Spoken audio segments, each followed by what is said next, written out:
Endiki mavzu Amerika Qo'shma Shtatlarining prezidenti Trump efendi mundaq ko'rsatdi. Amerika Jungo kelishimi hosil qildi. Amerika matbuotlari Amerika Jungo suhbatining mazmunlarini oshkorladi. Mavzuli xabar 1-ayning 15-kuni Twitter betida e'lon qilindi. Xabar bunda boshlandi. Amerika Jungo navbatda Beijingda bir maydon savdo suhbati o'tkazdi. Amerika Qo'shma Shtatlarining prezidenti Trump bundaq ko'rsatdi. Amerika Jungo kelishim hosil qildi. Lekin Amerika matbuotlari bundaq ko'rsatdi. Amerika Jungo ikki taraf kelishim hosil qilishdan taxiyra. Bu universal matbuotlar 1-ayning 15-kuni xabar qilib, bundaq ko'rsatdi.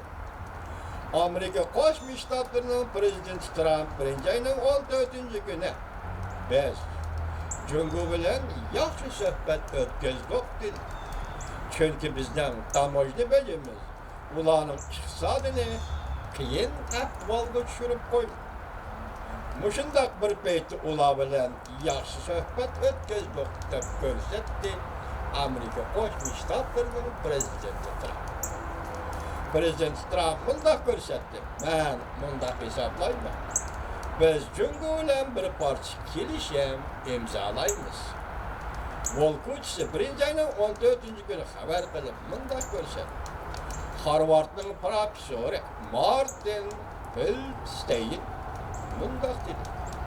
Prezident Trumpning ifoda bildirishi yo'l qo'yishga ma'qul bo'lganligidan darak berdi. O prezident Amerika Jungo savdo urushining Amerikaning paychak bozoriga ta'sir ko'rsatganligidan ansiraydi. Xabarda bundaq ko'rsatildi. Amerika Jungo navbati Beijingda 3 kun savdo suhbati o'tkazdi. Lekin xabardor kishilar bundaq dedi. İki tarafdan kelishim imzolashi taxiyra. Xabarda bundaq ko'rsatildi.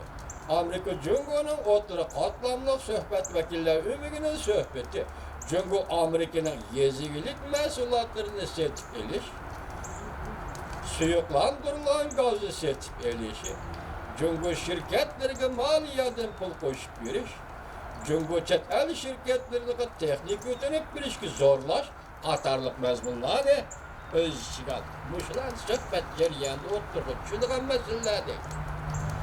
Xabardor kishilar bundaq ko'rsatdi. Ikki tarafning suhbat vakillari barliq muhokama temirlarida aqalli dastlabki kelishimni imzolig'ini yo'q. Xabardor kishilar bundaq ko'rsatdi.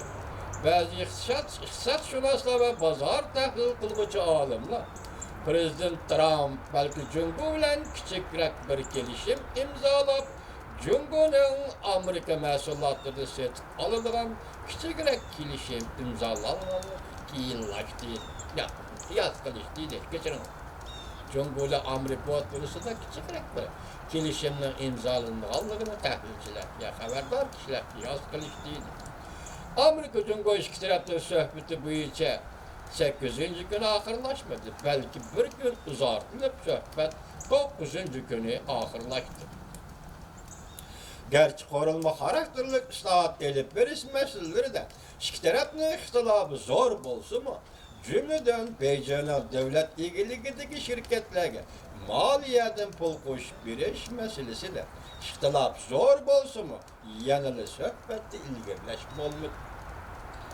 Xabarda suhbatda ilgirlash bo'lmadi emasmi? Xabarda bundaq ko'rsatildi.